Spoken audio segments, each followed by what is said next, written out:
Nós vamos dar... E agora eu vou tentar dar essa colocação um pouco de forma diferente, que alguns já devem ter me ouvido falar disso, né? No ENF, lá em Aparecida, que eu preguei sobre isso, dei um ensino, e no repasse do ENF mês passado, se não me engano, aqui em Vila Velha, né? E antes eu queria falar só que esse livro aqui alguns já devem conhecer, Intercessores Diante do Cordeiro. Eu lancei já tem um tempo e agora foi reeditado, né? É um livro para intercessores, então querem da intercessão e tem equipe de intercessão na sua diocese ou no seu grupo, né? Eu escrevi eles para intercessor. A primeira parte é espiritualidade, a segunda parte é ações do intercessor, intercessão profética, a intercessão do nome de Jesus, o sangue de Jesus. E eu inseri, né, num capítulo sobre intercessor, reflexo da misericórdia, para atualizar com o tema desse ano, o ano jubilar, tá? Então tem mais um capítulo sobre intercessor e reflexo da misericórdia. Eu trouxe alguns apenas, só para vocês saberem que é material da formação nacional do escritório, né? De toda a comissão de formação nacional, e eu escrevi. Quem quiser, eu depois dou uma dedicatória, tá? Então, nós vamos ver agora administração financeira, né? O tema é administração financeira. E aí eu falo, principalmente quando eu falei para mês passado, para quem estava em Vila Velha, levanta o braço. Quem estava? 80%, né? Então. Agora eu vou falar de uma forma mais aprofundada, porque eu estou falando mais para a liderança do que tinha mês passado, né? Mês passado era uma liderança assim, bem mais ampla. Vocês agora são a nata, né? São os multiplicadores, não para ficar orgulhosos, mas saber que nós temos mais responsabilidade ainda, né? Então, esse tema foi tratado na Comissão de Formação Nacional e a gente viu porque foi um retorno de Kátia conversando com conselheiros estaduais, com o Conselho Nacional. E aí nós resolvemos transformar essa partilha da Comissão Nacional de Formação em um tema, que foi um tema abordado no Encontro Nacional. E a partir desse tema, o que eu ouvi de retornos, de pessoas que me falavam situações de diocese, de grupo de oração, eu vi como esse tema era urgente. E aí eu vou pincelando algumas coisas durante a colocação e vocês vão ver por quê, né?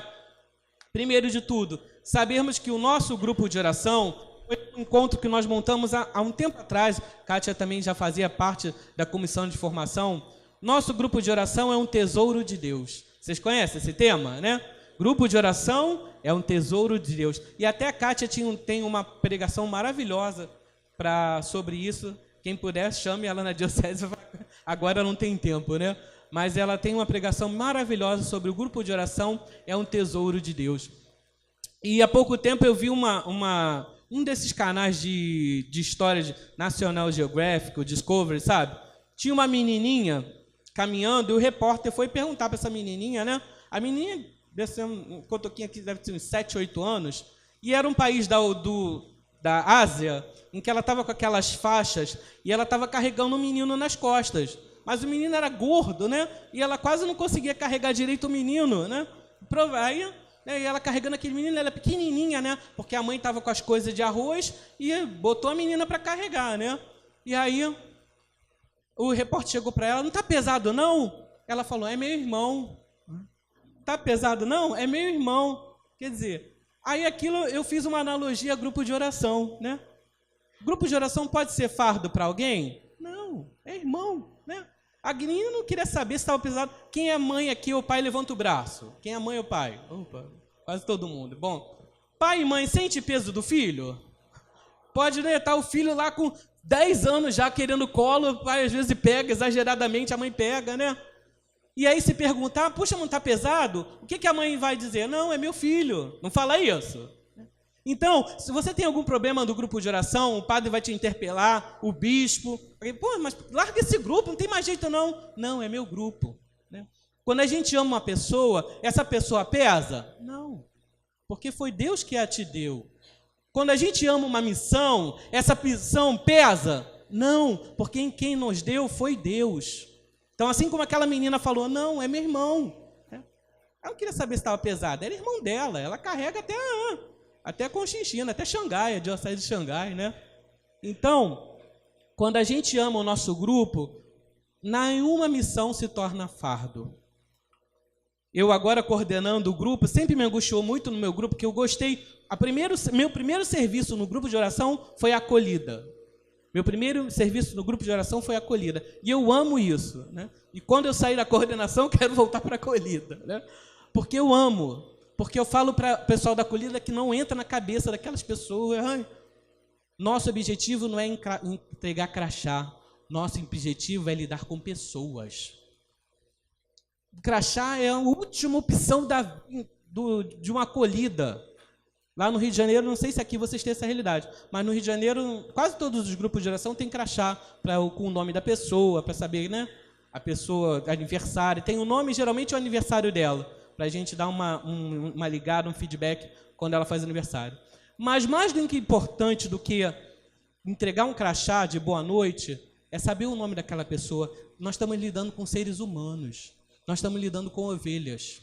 Isso é muito importante. E todo serviço que nós prestamos no grupo de oração é porque nós amamos aquelas ovelhas. E não pesa quem você ama. O que é mais importante do que integrar o crachá é amar aquela pessoa. E aí, essa semana também vi uma coisa que me marcou muito. Falei, nunca tinha prestado atenção nisso. Nós líderes, isso é muito importante. Existem 2 tipos de liderança que Jesus trabalha nos evangelhos. Um é a figura do pastor. O pastor vai atrás das ovelhas, não vai? Sim ou não, gente? Vamos acordar. Sim, para a gente acordar, que essa hora, né? O pastor vai atrás das ovelhas. Por quê? A ovelha é um animal rebelde, a ovelha é um animal que tem uma visão limitada de 3 metros, sabia? A ovelha está aqui, ela não vê aquela senhora que está encostada lá, ela não vê. Ela tem limitação de 3 metros. Né? A ovelha, ela só consegue ouvir o pastor porque a audição dela é melhor do que a visão. Toda pessoa que tem a visão limitada, ela tem a audição melhor, né? Porque os nossos órgãos de sentido vão se aprimorando em função da nossa debilidade.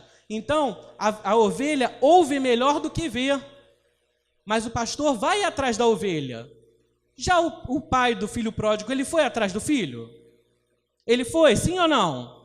Não. O pai não foi atrás do filho. Quando o filho volta para casa, é que o pai corre. Mas ele esperou o filho voltar, não esperou? Por quê? Tem ovelhas que são... Tem pessoas do grupo que são ovelhas e que nós temos que correr atrás. E tem pessoas que são filhos rebeldes que a gente tem que esperar o tempo delas. E às vezes elas ficam querendo serem tratadas como ovelhas. E elas não estão no momento de serem ovelhas. Elas estão no momento de filhos rebeldes. Que se acontecer alguma coisa, o pai acolhe. Mas o pai respeita o tempo delas. Está dando para entender, gente? Então, existem 2 tipos de liderança, né? O momento em que você vai atrás da ovelha, porque você sente que a ovelha precisa ser resgatada. E Jesus fazia isso muito com quem? Com as ovelhas perdidas da casa de Israel. Com o publicano, Jesus fez isso com o Zaqueu, Jesus fez isso com a pecadora perdoada, né? Jesus ia atrás daquelas ovelhas. Agora as que eram rebeldes, Jesus deixava, não deixava? O jovem rico, Jesus foi atrás do jovem rico? Ele foi embora porque tinha muitos bens. Talvez um dia possa ter voltado, mas ele foi embora, não foi? Foi. Respeita a nossa liberdade. Então, o nosso pastoreio, nossa liderança, passa por uma visão espiritual de que Deus vai mostrando qual ovelha precisa ser acolhida, qual ovelha precisa deixar um pouquinho para que ela aprenda. Não é sadismo, não estou falando de sadismo. Deixa sofrer na vida que vai voltar pela dor. Não é isso, né? Tem gente que pensa assim, né? Não, vai. Se não vem pelo amor, vem pela dor. Não ouvem isso? Não. É para experimentar que, mesmo que ela sofra na vida, você vai estar sempre de braços abertos para recebê-la de volta. Amém? Porque Deus sempre nos recebe de braços abertos, né? Então, nossa visão de coordenação é uma visão ampla, que Deus vai nos conferindo posições, vai nos conferindo tarefas, que são tarefas para o reino dos céus. Então, toda tarefa no grupo de oração, ela tem sua importância. Desde a entrega de um crachá, quanto aquele que prega e que ministra o louvor, a música. Todas as tarefas têm importância igual no grupo de oração. E aí eu queria que vocês abrissem, então, na primeira carta de São Paulo aos Coríntios, no capítulo 1. Primeira carta de São Paulo aos Coríntios, capítulo 1.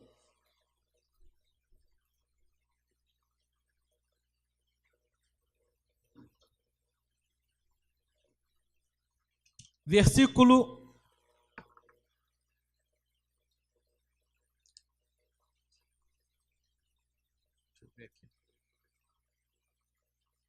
4. Sueli já ouviu me ouviu, já deu, né, Sueli? Tá expert nessa colocação. Você podia ter dado, Sueli. 1 de Coríntios, capítulo 1, versículo 4. Olha, São Paulo vai falar para uma comunidade que estava nascendo também, só que nessa comunidade já aconteciam muitos carismas.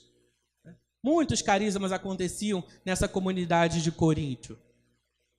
E aí, São Paulo vai exortar eles, olha, no versículo: dou sempre graças a Deus a vosso respeito, por causa da graça que Ele vos concedeu em Jesus Cristo. Nele fostes enriquecidos em tudo, em dom da palavra e em dom do conhecimento, à medida que o testemunho sobre Cristo se confirme em vós. Assim, não tendes falta de dom algum. Falta-nos algum dom, gente? Não. São Paulo vai falar que não nos falta dom algum. Vós que aguardais a revelação de nosso Senhor Jesus Cristo. Se São Paulo vai falar que nos falta dom algum, por que São Paulo fala isso, gente? Porque mais à frente, mesmo em Corinto, São Paulo vai falar que a igreja é como um corpo e seus membros. Aí você vai dizer assim, puxa, mas se São Paulo fala que não falta dom algum, eu tenho limitações, Vicente. Isso daí está errado. Não. Porque se a igreja é um corpo e ela é dotada de membros, se falta um dom em você, Deus confere a Sueli a complementariedade daquele dom. Então, como corpo, falta algum dom a nós? Não. Não é dizer que nós somos plenos de todos os dons, mas que aquilo que falta em mim, Deus completa em quem? No irmão de comunidade. Vou dar um exemplo. Num núcleo de grupo de oração, todos são iguais? Aqueles que pregam, se cada semana pregar um, eles vão pregar igualzinho? Se pregar, desconfia, né? Pregador e imitador é horrível, né?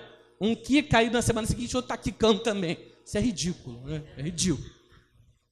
Cada um tem sua unção própria, né? Então, por quê? Se eu tenho o dom da palavra, teve a coordenadora que veio antes de mim no meu grupo, era muito engraçada. Ela assumiu a coordenação e Deus capacitou ela no tempo que ela ficou na coordenação. Mas ela falava, olha, eu não me sinto à vontade conduzindo um grupo de oração. Não é minha identidade. E ela sabia disso, ela falava, eu não consigo conduzir. E quando tinha, ela travava. Então a gente respeitou, mas pregava horrores. Nossa, uma pregação maravilhosa. Mas ela não conseguia fazer a dinâmica de dirigir o grupo, sabe? Conduzir o louvor e a encaminhar se era um momento de perdão, se era um momento de cura, se devia entrar música, né? Que conduzir grupo de oração, oxe, não é mole não, né, gente? Né? Eu digo assim, a gente viaja pelo Brasil, a gente viaja nas dioceses, mas laboratório melhor que grupo de oração tem? Não, não tem. É ali que a gente tem que escutar o Espírito Santo falar diretamente. Sabe por quê? No meu exemplo lá de grupo de oração, a minha paróquia fica a 200 metros do metrô. Então tem um movimento assim, né? E minha paróquia, o salão paroquial, tem janelas assim abertas. Aqui do lado de fora tem pontos de ônibus. Tem gente que entra porque, vou perder esse ônibus e vou entrar. Aí entra porque ouviu a música do lado de fora, é uma coisa de doida.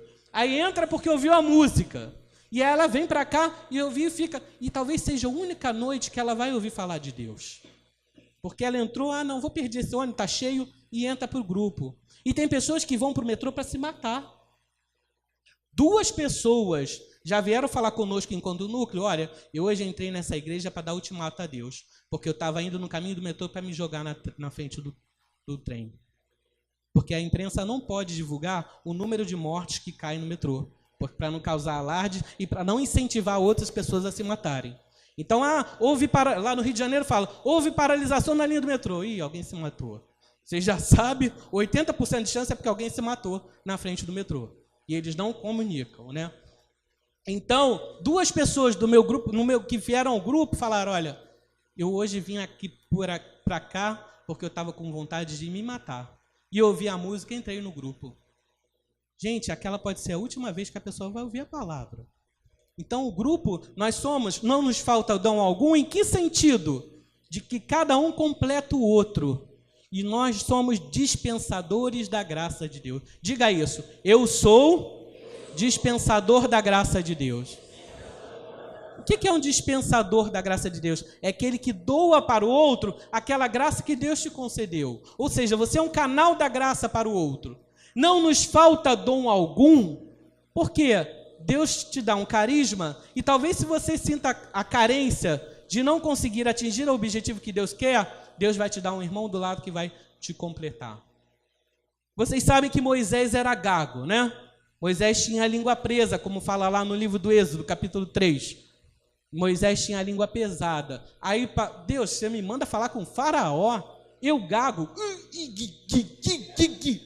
Imagina, na terceira frase eu já estou morto, né? O que Deus falou? Eu vou colocar Arão e Hur para falar por você. Deus nunca nos deixa sozinho numa missão. Nós não podemos ser equipe. Nós não podemos ser líder sozinho, porque tem pessoas aqui não, tá, Sueli? Mas na diocese de Xangai, né? Tem aquela pessoa que fala, ai, não fui ao grupo hoje, então o grupo não aconteceu. O grupo só acontece se eu vou. Hã? Então se você morrer, o grupo acaba? É isso? Alguma coisa está errada, né? Que líder é você que não está formando pessoas melhores do que você? Quais são os dons que você não está distribuindo e está retendo? O nome diz, dom é dom. Você recebe e doa, é dinâmico. Por isso que a renovação carismática era chamada como movimento. Ela não é estática, ela é dinâmica. Então, se você está ali, você tem que formar lideranças. Eu assumi a coordenação há 2 anos atrás, eu pensei assim, quem vai ser o próximo coordenador? Não por sentido, eu quero logo me livrar. Não, mas no sentido assim, quem eu posso formar para ser melhor do que eu? Isso é visão de liderança. Isso é a visão da coordenação. Então, quando Deus nos chama a uma coordenação, Ele faz um chamado pessoal. Né? Ele faz um chamado pessoal. Deus outorgou àqueles homens autoridade, como deu a Moisés, como deu a Abraão.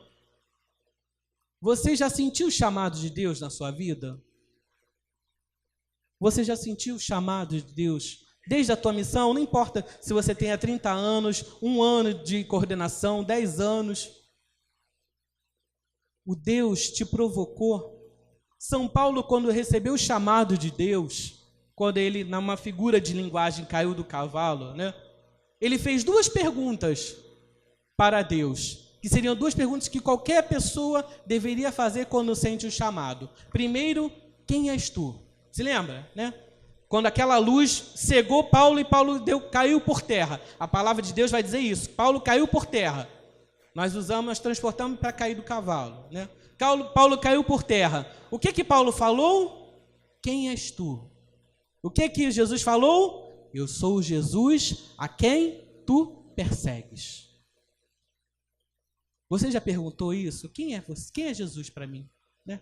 Faça essa provocação, chega no espelho, né? Faz uma coisa de doido em casa, né? Trabalho de casa para hoje à noite. Vai chegar no espelho, depois do banho, né? Aquele banho frio, né? Vocês devem estar ansiosos por isso, né? Assim como eu estou também, né? Tenho esperado este momento, né? Tenho esperado que viesses a mim, né? Então, depois daquele banho, você olha no espelho e fala, quem é Jesus para você, Vicente? Se interpela, né? Provoca você mesmo. Se você tivesse que dar a vida por Jesus hoje, você daria? A vida mesmo, em todos os sentidos. E aí depois, a segunda pergunta que Paulo fez para Jesus, qual foi? O que queres que eu faça? Então, primeira pergunta de um servo, sempre, para vocês e para aquelas pessoas que vocês estão orientando. A pessoa tem que ter um encontro pessoal com Jesus. Quem é Jesus para ela? Quem é Jesus para você, nessa noite? 15 de abril de 2016. Quem é Jesus para você? 16 de abril. E segundo, Jesus, o que queres que eu faça? O que queres que eu faça? O mandato, o chamado, como fez para Abraão. Abraão foi mudado o nome para Abraão, e Abraão mudou o nome, Deus mudou o nome de Abraão, então o nome teve um significado muito forte de uma mudança de vida na história de Abraão. Ele achava que já estava aposentado pelo INSS, né? Já a Sara estéril, já não tinha mais jeito, e aí Deus muda toda a história de Abraão. Quando a gente pensa que vai sair de uma coordenação, Deus suscita outra, porque o dom e o chamado de Deus são irrevogáveis. A gente acaba uma missão e Deus pode suscitar outra missão. Deus suscita outra. Porque às vezes a liderança é inerente, faz parte da vida da pessoa. Então, Paulo teve aquele chamado, né? Quem és tu e o que queres que eu faça? E aí Jesus falou para Paulo, você agora vai primeiro se encontrar com Ananias, que lá você ele vai falar tudo o que você tem que fazer. E Saulo se transformou em quê? Paulo. E a vida de Paulo foi a mesma? Não. Quando assumimos a liderança, nossa vida muda. E Deus muda o nome de Saulo para Paulo. Você sabe o que quer dizer Saulo e Paulo? Sabia o que quer dizer? Saulo, se não me engano, era em grego e Paulo era em hebraico, né? O nome quer dizer baixa estatura. Me identifico, né? Identificamos aí, galera.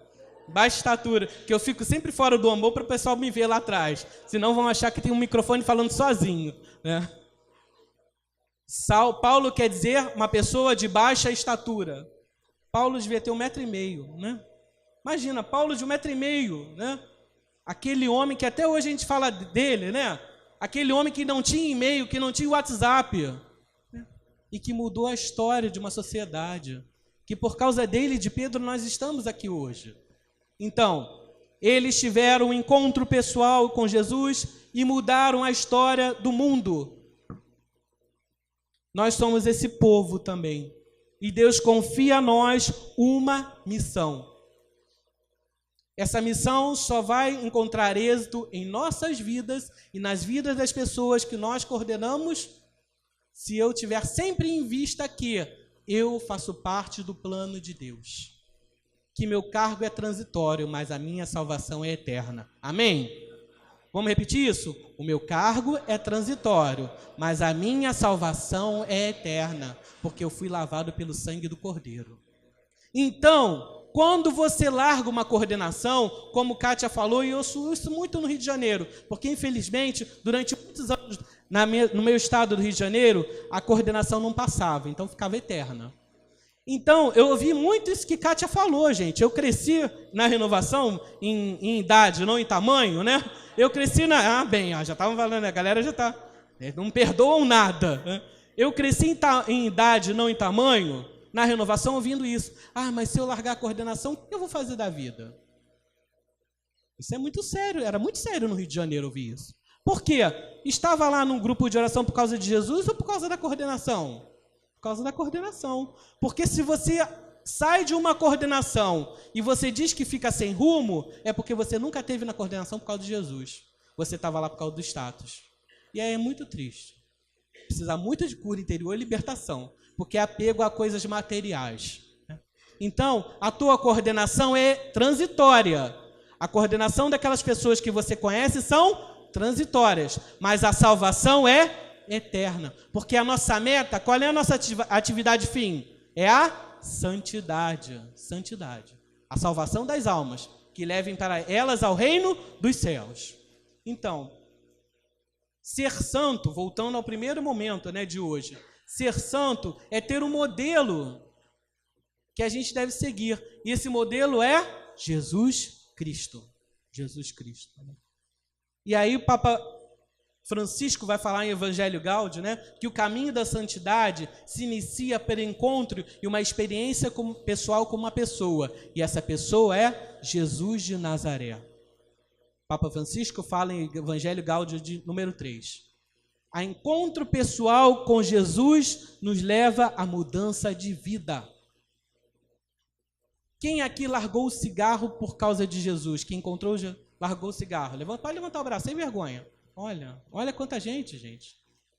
Poderia perguntar, quem largou a bebida era viciado em álcool por causa de Jesus? Olha quanta gente, amém. Gente, Isso é o quê? É processo de conversão. Que sozinho teríamos condições? Não, essas pessoas não teriam condições. Mas esse encontro pessoal com Jesus mudou o rumo da nossa vida. E quando você sair da coordenação, você vai largar Jesus? Não. Pode ter certeza que depois você não vai ficar desempregado, que Jesus não deixa ninguém desempregado. Vai surgir outra missão. Não se apegue a cargos. Se apegue a Jesus de Nazaré. Amém? E aí, a segunda pergunta, né? Quem é Jesus para você? Outra pergunta para o espelho de hoje. Com banho ou sem banho? Por favor. Né? Sábado, pelo menos, né? Uma corrida no chuveiro vale, né? Pergunta, quem é Jesus para você? Precisa fazer um tratado teológico, não é o verdadeiro tratado de devoção a Jesus Cristo, não. Né? Quem é Jesus Cristo para você? A sua intimidade. Conta a tua história para Jesus. Por que Jesus te colocou nessa coordenação? Você, quando conheceu Jesus, 5 anos, 10 anos, você imaginou que estaria à frente de um povo?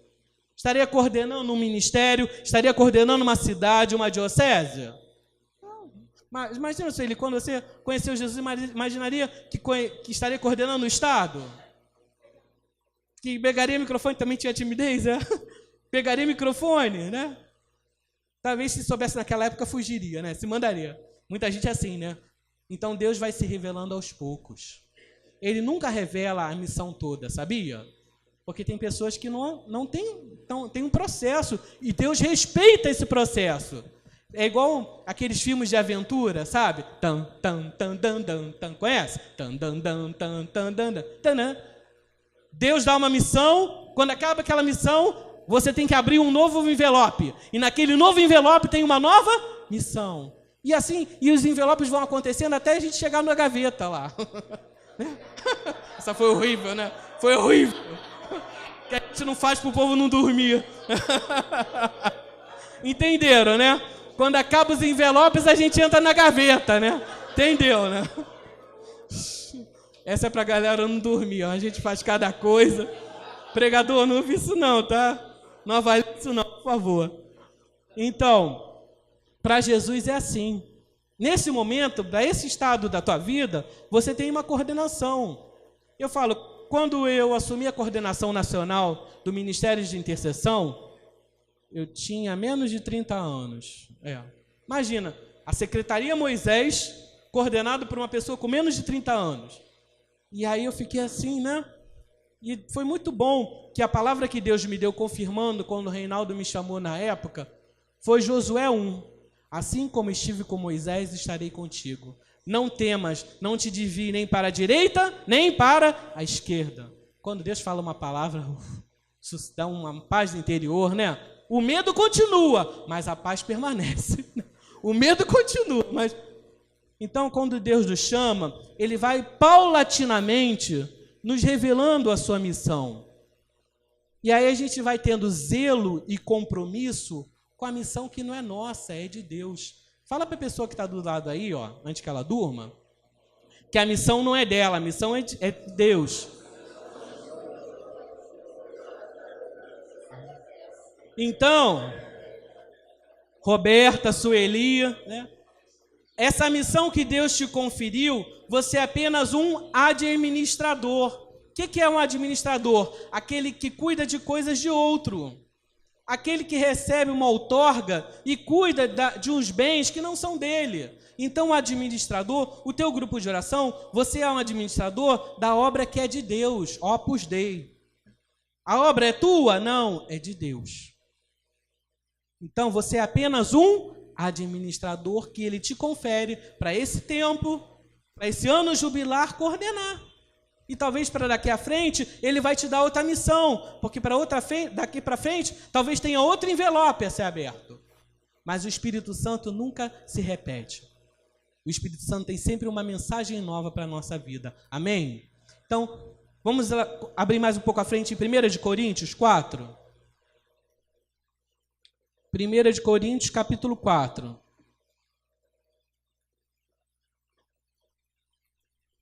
pessoal deve estar perguntando onde é que ele vai chegar com a administração.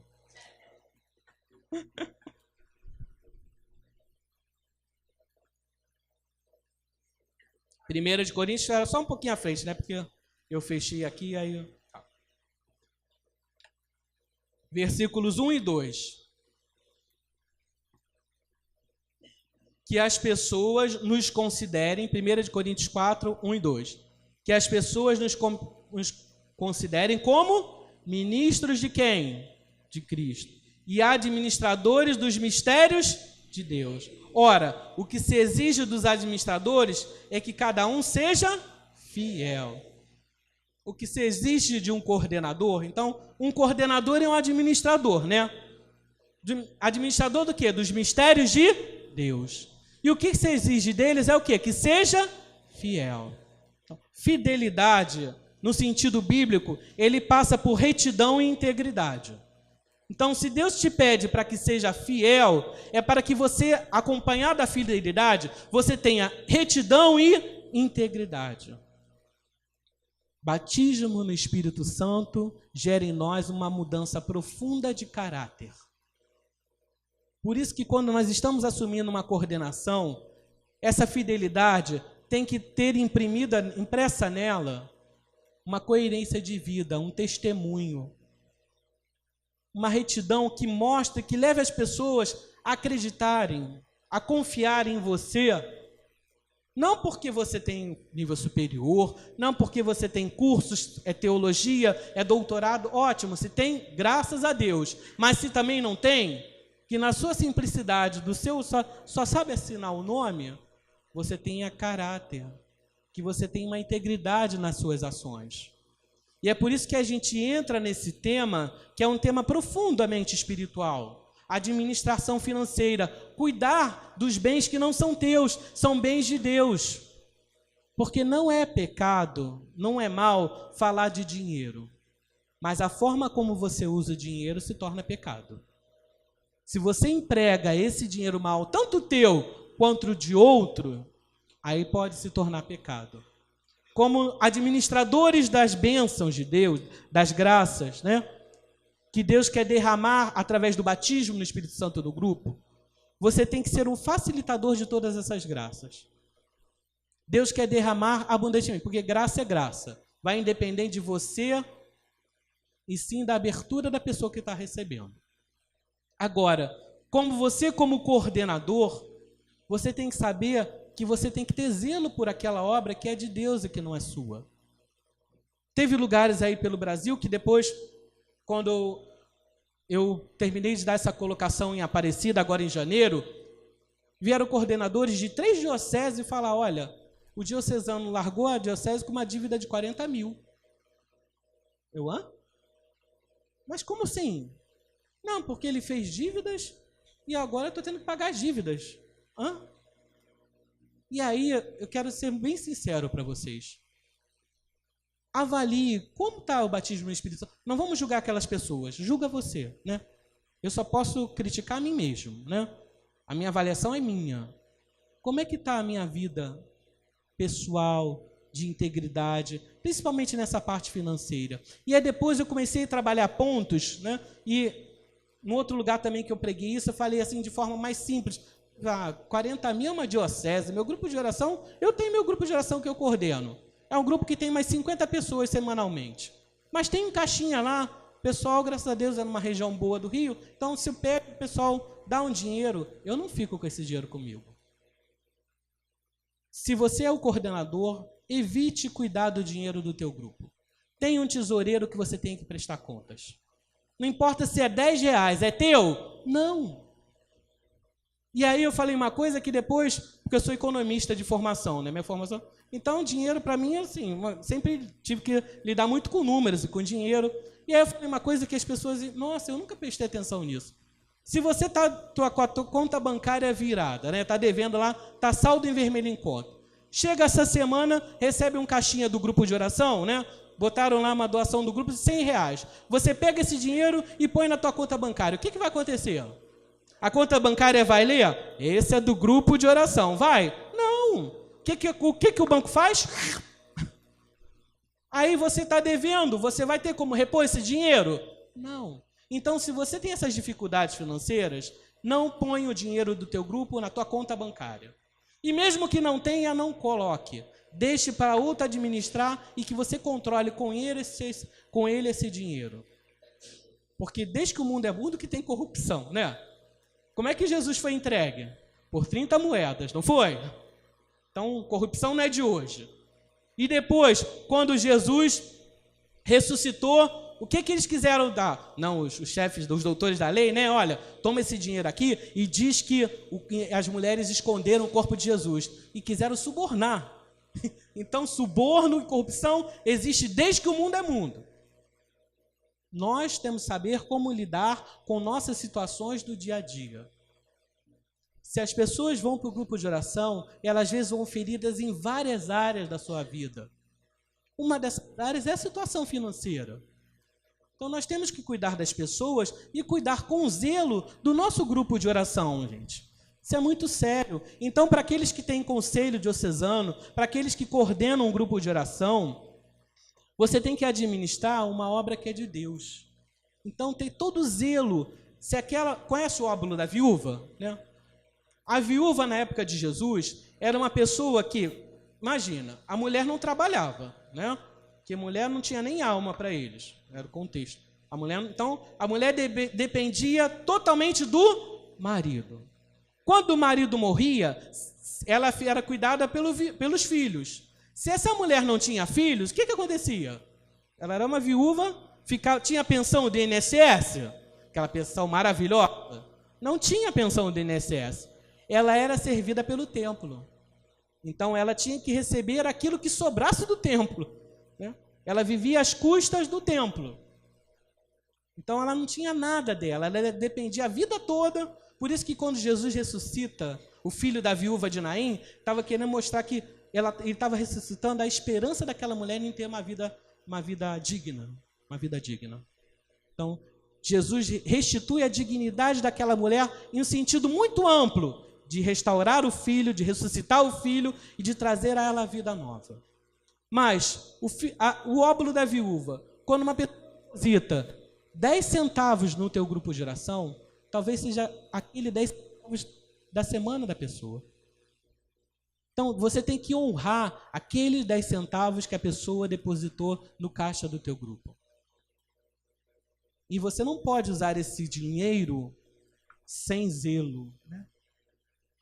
Tudo que você for fazer no grupo de oração, faça no colegiado do núcleo, faça no colegiado do conselho diocesano.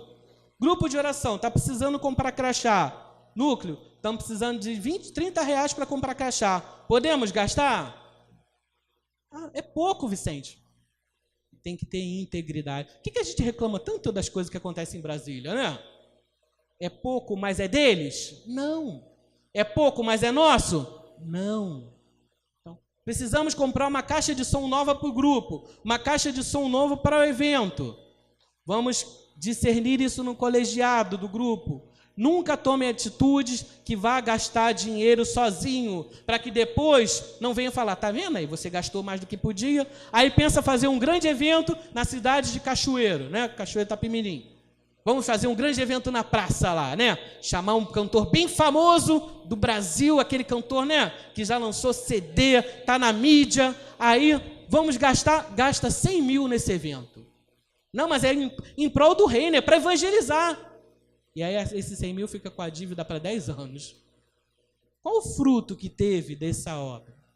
Enquanto que talvez uma evangelização 2 a 2 nas praças e tivesse muito mais efeito do que um gasto de 100 mil para fazer um grande evento, né?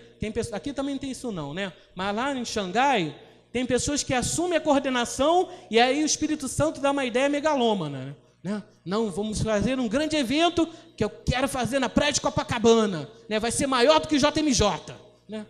Eu quero uma coisa maior do que a JMJ. Aí deixa todo mundo com dívida. Então, se você vai pensar em algum evento, se você tem um dinheiro para ser administrado, do teu grupo, da tua diocese, tenha esse discernimento com um colegiado. E preste contas com notas fiscais quentes. Que tem isso também, sabia? Não é só Brasília, não, infelizmente. Não. O que eu já ouvi nesse tempo, nesses 4 meses, só que eu já preguei, o que tem de lava-jato na RCC é triste. Tô brincando não, gente. Tem de lava-jato, não é só lá não. Então, primeiro ponto, vai ter gastos. Escutar o Senhor. Tudo na renovação é escuta do Senhor, né? Vou dar um exemplo prático que eu dei lá no... Duas coisas aconteceram ainda depois daquele. Um exemplo que eu dei lá no repasse aqui em Vila Velha. Eu agora estou administrando uma casa que a gente tem da renovação no Rio de Janeiro, no bairro Vila Isabel. Não é uma casa desse tamanho, não. Nossa casa é pequenininha. Mas quando nós assumimos, estava cheio de dívida. 80% de nossos gastos eram em folha de pagamento. E nossa casa vive só de doação. E eu falei, olha, não é justo o nosso povo doar dinheiro para casa e a gente gastar com funcionário, que nem da comunidade é. Faz as coisas mal, atende o telefone, nem repartição pública, eu que trabalho está tendo assim. Então, vamos orar. O Senhor mostrou que tinha coisas que precisavam ser rearrumadas naquela casa. E aí nós oramos e fomos conversar, tivemos que mandar uma pessoa embora. Doeu, porque aquela pessoa trabalhava 15 anos na casa. Doeu financeiramente também, que nós tivemos que pagar tudo justinho. Recolhíamos FGTS, recolhíamos INSS, e aí mandamos ela embora. Gente, a pessoa não falou nada. Não falou nada. Porque ela já sentiu que o tempo dela tinha passado. E foi uma paz tão grande. Falei, gente, por que demorou tanto? Porque agora era o tempo de Deus, né? E foi mandado embora. Aí começamos a ficar mais folgados. Nisso a gente foi orar de novo o conselho, né? Somos 3 pessoas. A presidente, eu sou administrativo e tem a financeira.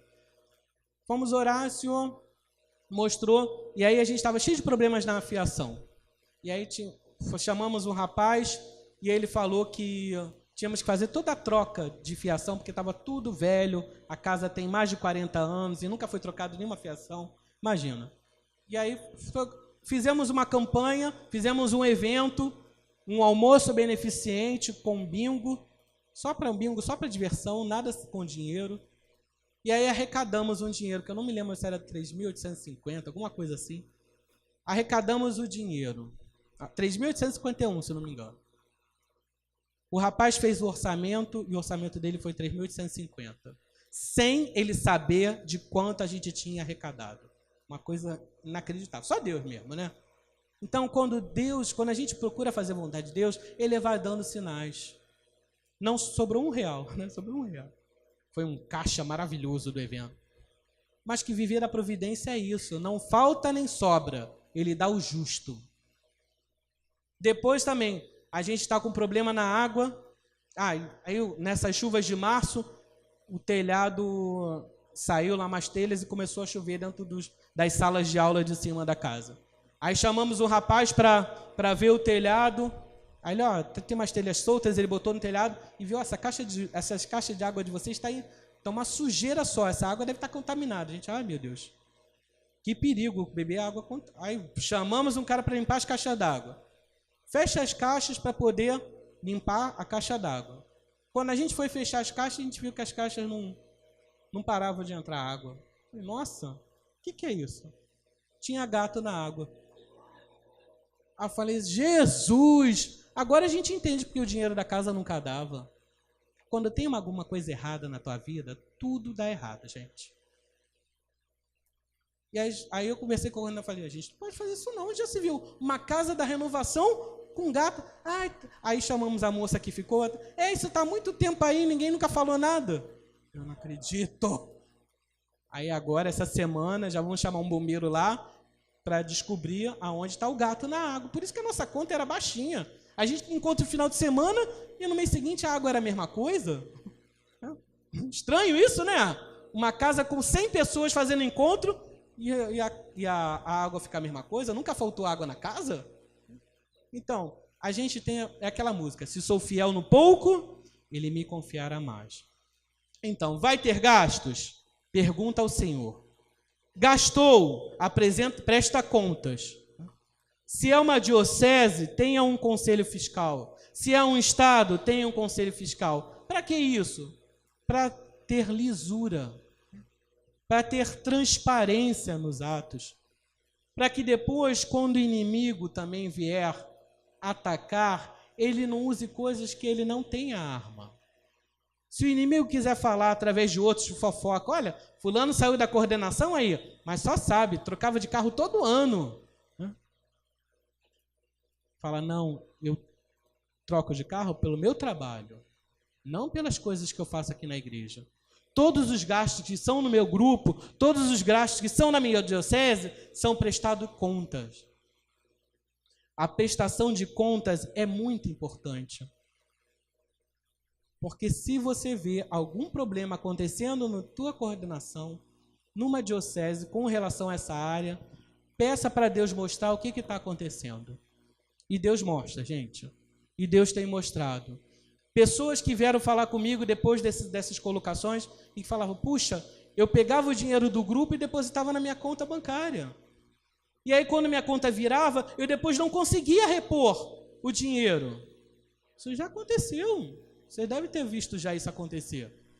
Então, se o dinheiro do grupo é pouco, mas você tem dívidas, não coloque o dinheiro na sua conta. E que nesse momento também nós vamos fazer uma oração para encerrar esse momento. Deus venha libertar pessoas que têm vício, né? De gastar mais do que pode, de estourar cartão, de não conseguir controlar financeiramente. Lá em Aparecida eu falei, olha, tem pessoas que vieram para cá que pediram emprestado dinheiro para vir para esse encontro aqui em Aparecida. E quando voltavam, vão dizer que não teve nada. Tem gente que já viu assim, né? Me dá, empresta aí R$100. A pessoa depois parece que esqueceu que emprestou, né? Que pediu. Nunca mais presta contas. Então, se você pegou um dinheiro para ir para o encontro, depois você presta contas. Olha, esse dinheiro eu peguei para o encontro.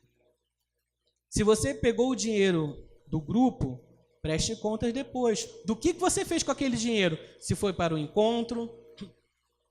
Nós, semana passada, tivemos o repasse do ENF, no Rio de Janeiro. Eu consegui mandar 2 pessoas do meu grupo de oração, de Ministério da Música e de Ministério das Crianças, com dinheiro do grupo. Mas eu pedi, olha, presta conta, assina um recibo que eu ponho no caixa do grupo, para não pensar que eu que peguei o dinheiro. Nós temos que ter transparência nessas coisas, né? E se você... Uma diocese também que aconteceu, olha só como é sutil, né? Já estou encerrando. Uma diocese fez um grande evento e ficou com caixa de 32 mil. 32 mil do evento. Foi bem, não? Aí o que aconteceu? A mãe do tesoureiro dessa diocese caiu doente. E ela não tinha plano de saúde. Ele controlava o dinheiro da diocese. Ele pagou... Ah, mas como Deus é providente. Eu com dinheiro justamente para cuidar da minha mãe. Tem isso, né? Usa o nome de Deus, foi... Ah, mas o Espírito Santo foi providente. Olha, eu sou justamente o tesoureiro da diocese e tenho esse dinheiro.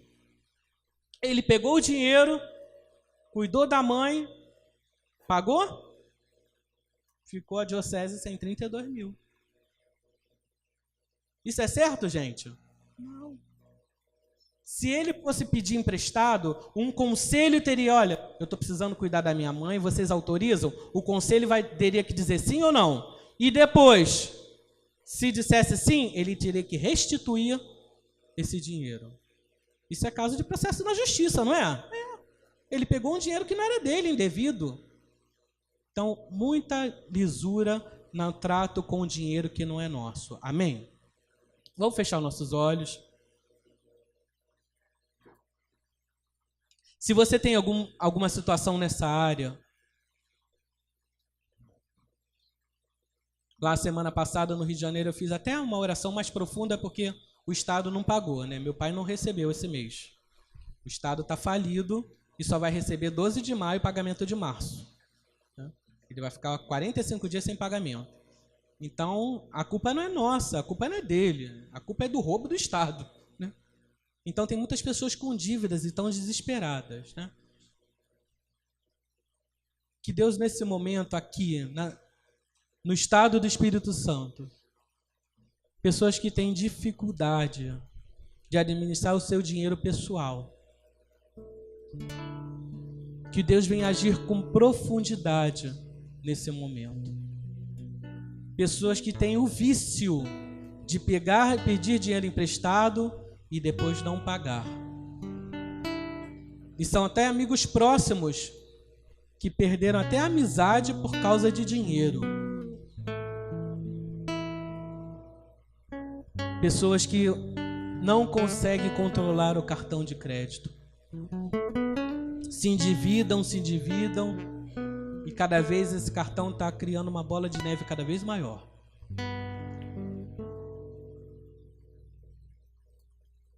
O dinheiro do grupo de oração, se você tem problemas de caixa no grupo, do teu grupo, na tua diocese, apresenta esse problema para Deus. Talvez vocês precisem fazer um grande clamor por algum desvio no passado que esse grupo teve, que essa diocese teve, e que vem trazendo essa dívida, rolando a dívida há anos. Deus nos fez administradores dos seus bens.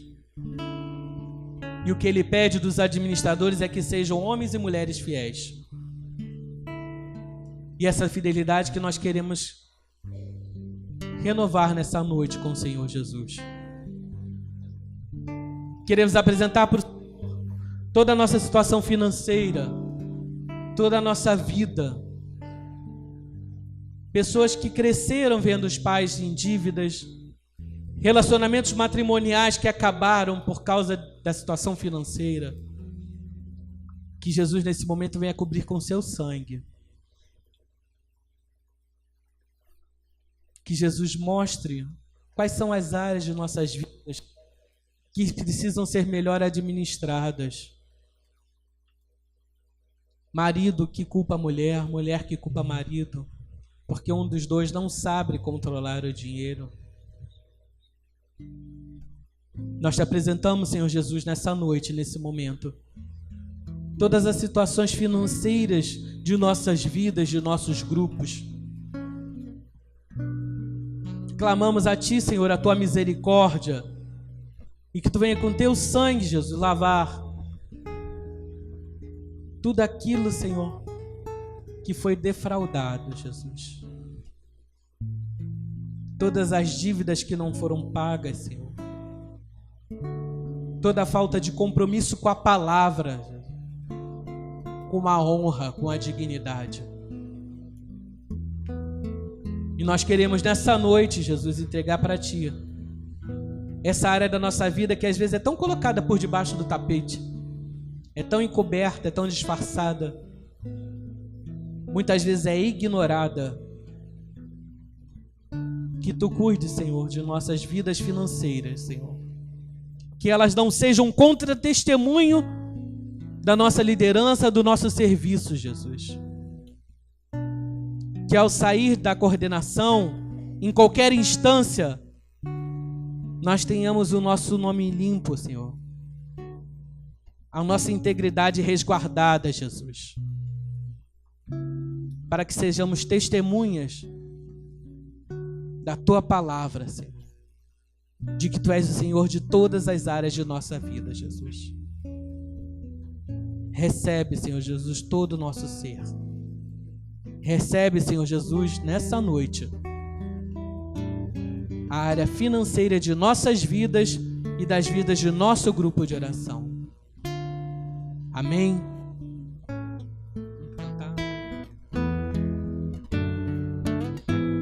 Faz-me fiel, precioso Jesus, faz-me fiel. Faz-me fiel, precioso Jesus, faz-me fiel. Há uma carreira,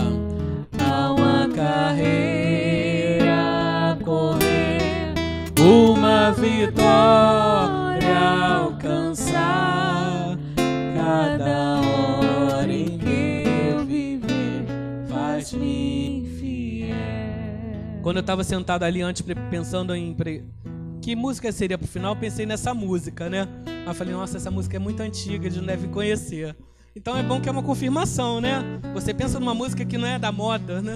E Deus coloca. Então eu queria que você pegasse a sua carteira. Pega a sua carteira de dinheiro, né? Carteira de dinheiro. Ou carteira vazia. Gente, está no momento de oração. Agora acabou a brincadeira. A carteira, né? Se tem dinheiro ou não. Coloca ela sobre o teu colo.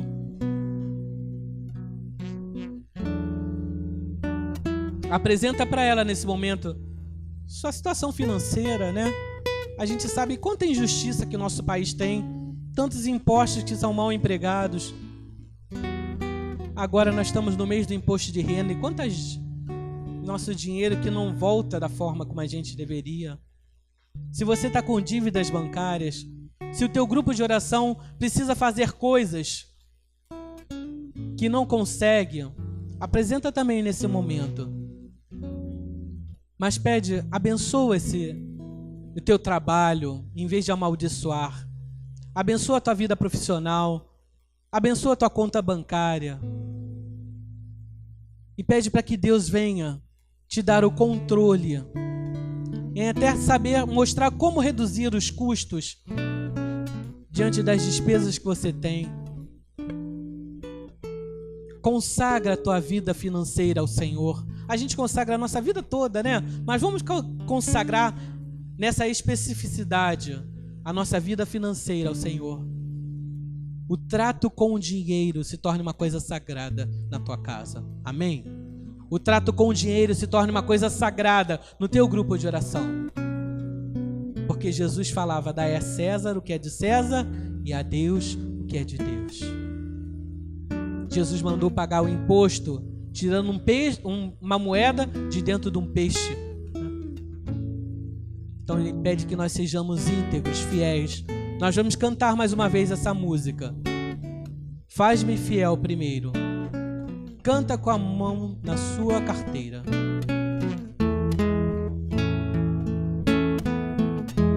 Faz-me fiel, precioso Jesus. Faz-me fiel. Faz-me fiel, precioso Jesus. Faz-me fiel. Há uma carreira a correr, uma vitória a alcançar. Cada hora em que eu viver, faz-me fiel. Agora serei fiel. Serei fiel, precioso Jesus. Serei fiel. Serei fiel, precioso Jesus. Serei fiel. Há uma carreira a correr, Uma vitória. alcançar. Cada hora em meu viver, serei fiel. E Deus fala agora, alguns casais que têm problema nessa área financeira, né? Isso é um caso muito sério, muitas separações acontecem por causa disso, né? Se você já passou ou passa por essa situação, você vai buscar o seu marido e sua esposa, pedir um momento para Deus e vocês vão sentar e vão conversar e, se possível, vão orar junto por essa situação. Se um dos dois tem um desequilíbrio de gastos de consumo, vocês vão apresentar isso para Deus. Ainda que essa pessoa, um dos dois, não participe ativamente da igreja, do movimento, da renovação, Deus vai mostrar um momento para você sentar com seu marido ou com sua esposa e vocês conversarem e orarem junto. Nem que seja uma oração simples, mas vão orar junto por isso. Porque o Senhor Jesus quer libertar essa dificuldade na sua casa. E essa dificuldade vai ser sanada quando vocês apresentarem ela para Jesus, mas juntos. Porque o casal serei uma só carne. Amém?